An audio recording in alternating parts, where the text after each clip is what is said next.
Grocery stores and restaurants in Korea and Japan are busy places as the two nations are showing signs of stronger economies.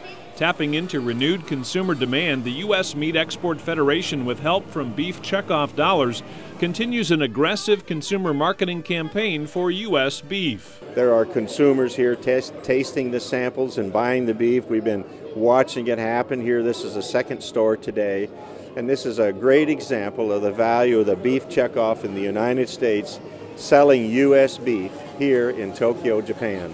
Jim Peterson and other producers on the USMEF officer team visited both Japan and Korea to see the market opportunities firsthand. In Seoul, Korea, they found consumers tasting samples of U.S. beef in a major retail store called E-Mart.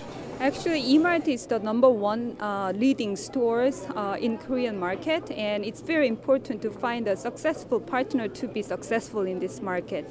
And what we are doing here in E-Mart is having a tasting promotion because we want to maximize the opportunity for Korean consumer to experience U.S. beef quality and taste. U.S. beef is also being promoted in Korean barbecue restaurants, and earlier this year a new steak restaurant opened in Seoul, the first to offer only U.S. prime beef. Yes, what we're using is USDA prime meat only.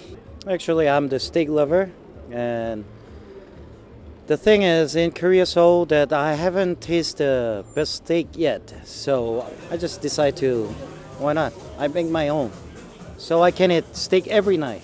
You know, we have a mature beef market in the United States, and here you have a developing and a tremendously growing beef market. The opportunity for U.S.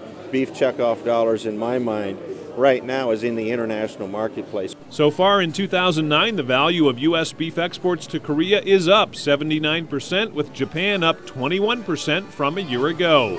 I'm Brian Baxter reporting.